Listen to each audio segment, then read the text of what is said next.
Tuhan bersamamu. Dan bersama rohmu. Inilah Injil suci menurut Lukas. Dimuliakanlah Tuhan. Sekali peristiwa Yesus mengajar orang banyak di rumah ibadat di kota asalnya.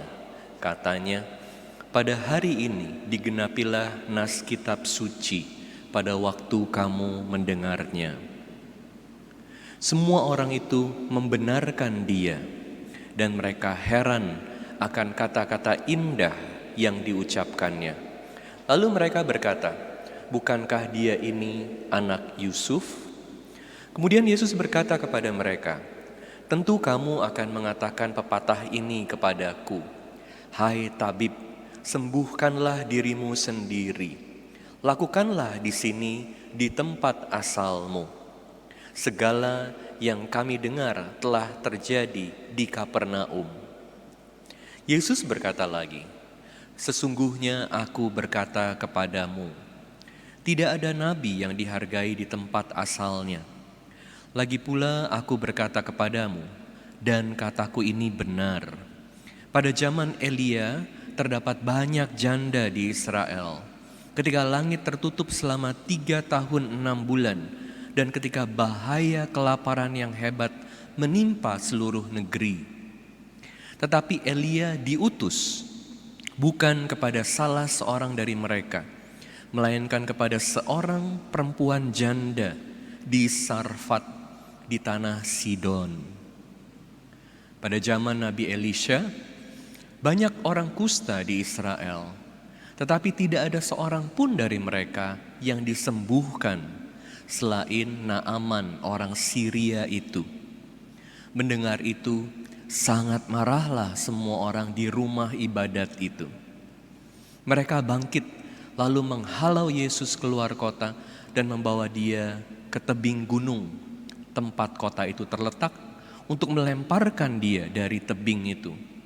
Tetapi Yesus berjalan lewat dari tengah-tengah mereka lalu pergi. Demikianlah Injil Tuhan. Terpujilah Kristus. Kasih tidak bersuka cita atas kelaliman, atas kejahatan, atas ketidakadilan, tetapi atas kebenaran. Saudara-saudari sekalian terkasih dalam Kristus, dalam Injil hari ini kita mendengar bagaimana Yesus ditolak di tempat asalnya di Nazaret. Saat dia menyampaikan khotbah yang pertama di tempat ibadat di Nazaret, orang-orang setelah mendengar Yesus ini mau membunuh Yesus. Kenapa?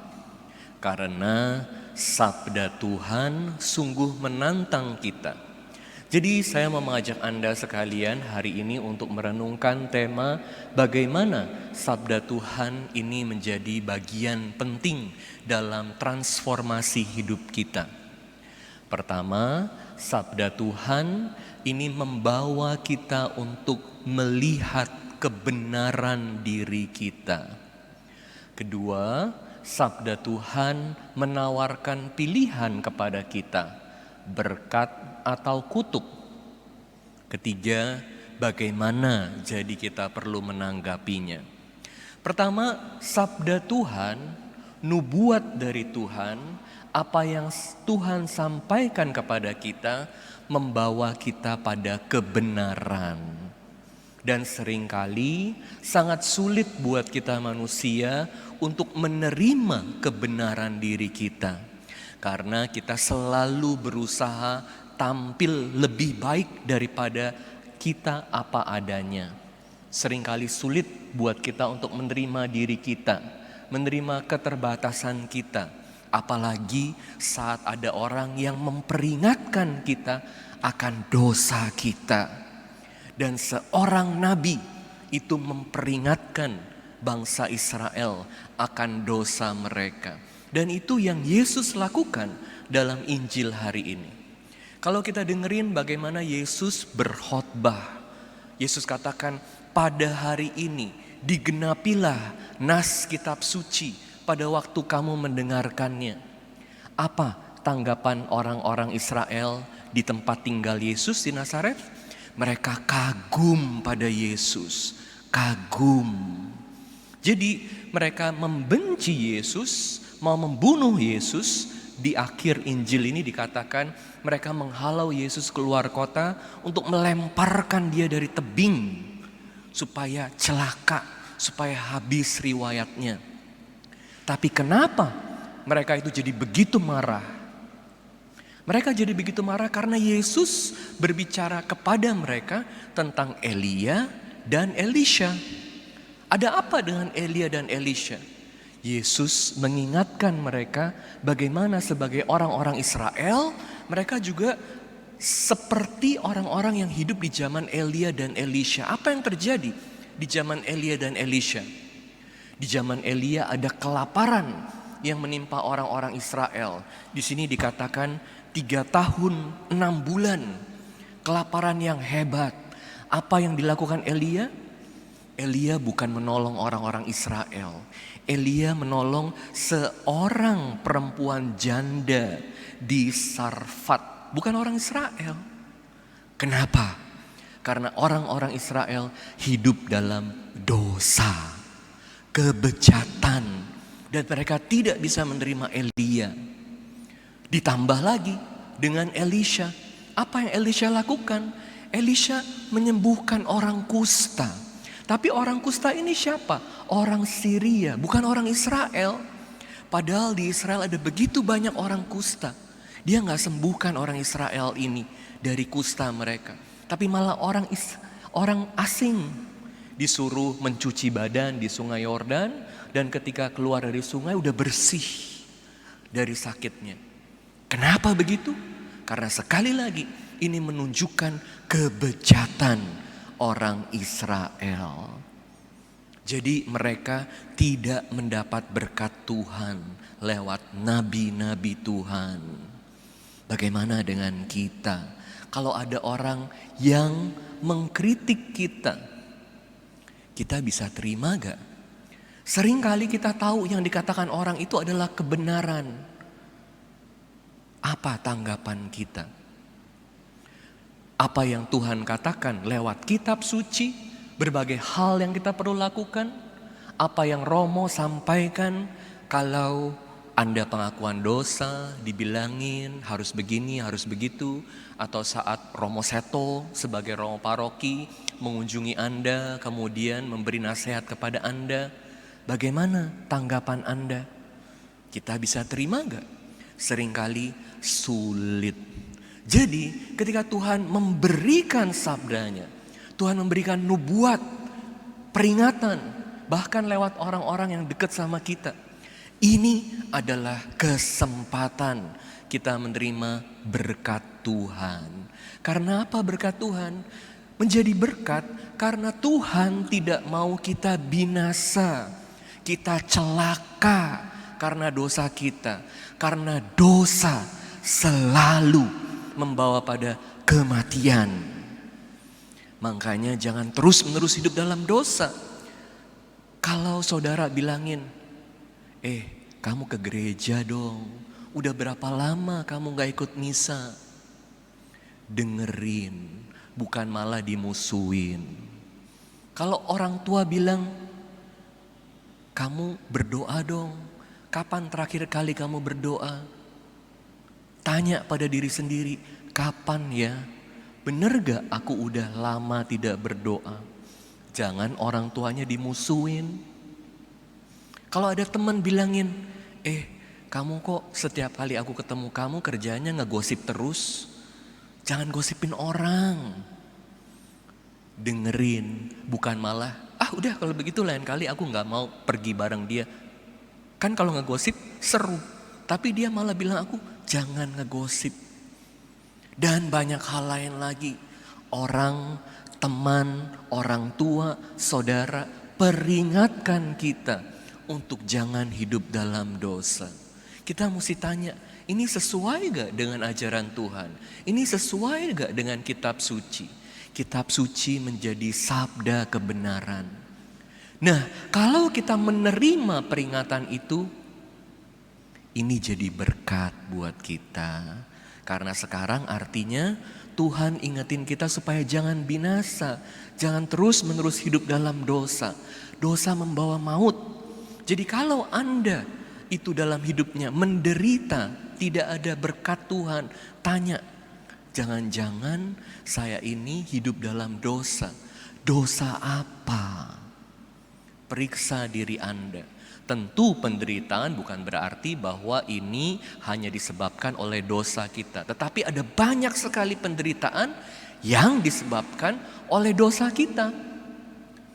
Kalau istri kita gak mau bicara sama kita, jauhin kita, jangan tanya kenapa. Karena Anda udah tahu istri Anda setiap kali ribut sama Anda mau menang sendiri. Anda pukul istri Anda, gimana gak dijauhin? Gimana keluarga tidak jadi retak?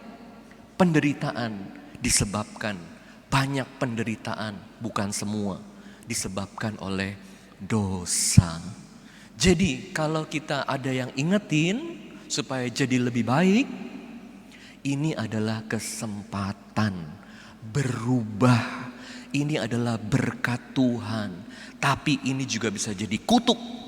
Karena apa? Karena semakin kita diingetin, semakin kita melawan, semakin kita menolak, semakin dosa mengakar dalam hati kita dan hati kita menjadi semakin keras. Semakin susah berubah.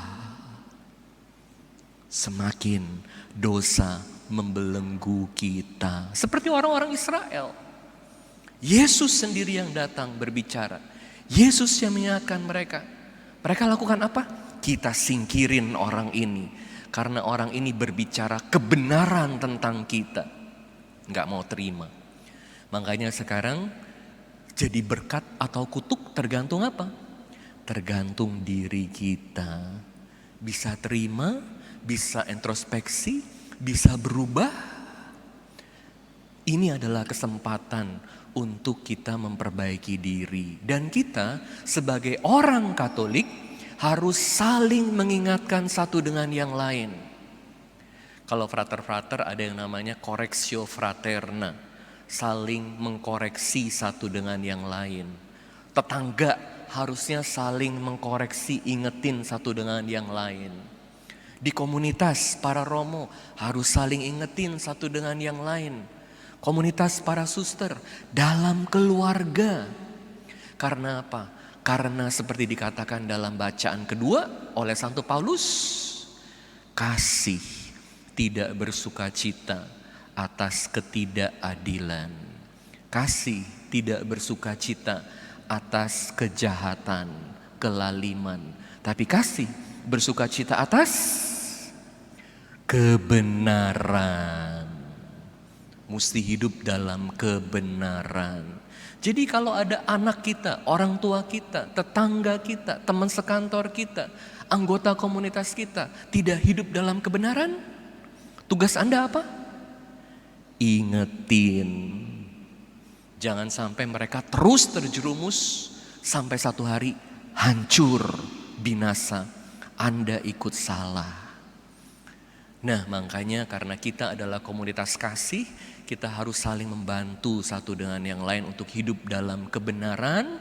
Sehingga kebenaran ini, sabda Tuhan yang kita hidupi sungguh-sungguh menjadi berkat, terang, pelita dalam hidup kita. Harus saling bantu satu dengan yang lain.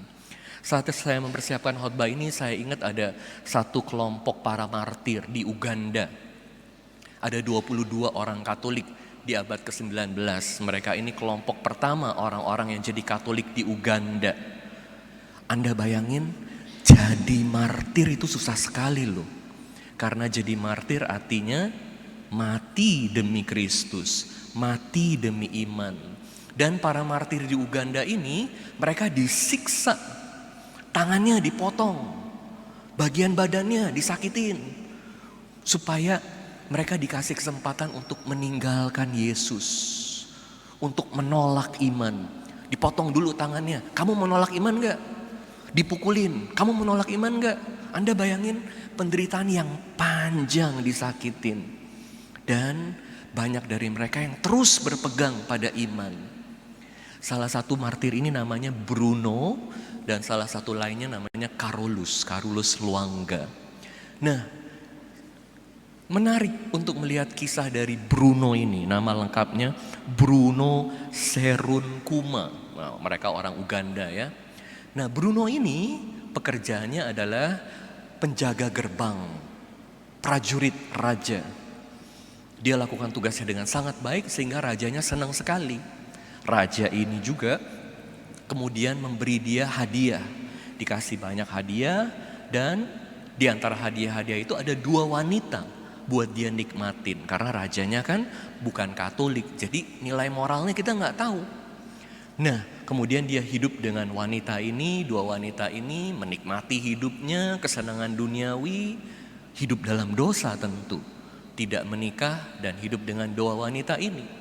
Tapi dia punya sahabat namanya Carolus. Jadi begitu Carolus tahu, langsung dia ingetin si Bruno ini, itu salah, itu dosa, kamu harus tinggalkan dosa itu. Keras, tetapi kasih begitu. Kadang-kadang keras dan harus keras. Puji Tuhan, Bruno dengerin nasihat dari Carolus itu. Jadi dia sekarang tanya lagi harusnya bagaimana. Dia kemudian pergi kepada Romo, mengaku dosa, dikasih masukan. Akhirnya dia tinggalkan 2 wanita ini dan dia berikan hartanya kepada mereka. Dia mau ikut Yesus lebih dekat lagi. Sampai akhirnya satu hari karena rajanya Uganda ini sakarepe dewe, mau-maunya sendiri, diingetin untuk tidak hidup dalam dosa, dia nggak mau. Ya gitu kan kalau dosa kan, sakarepe dewe, apa yang aku mau harus terjadi. Akhirnya dia bunuh orang-orang Katolik ini karena dia nggak mau ada yang ingetin dia, harus dia yang berkuasa. Dalam hidup kita bersyukur kalau ada teman yang berani menyatakan kebenaran pada kita, ingetin kita, jangan malah dimusuhin, tapi harus bawa kita untuk semakin setia hidup dalam Tuhan. Karena apa? Karena kasih tidak bersukacita atas ketidakadilan dan kelaliman, tapi bersukacita atas kebenaran. Semoga sabda Tuhan terus menjadi terang dalam hidup kita. Amin.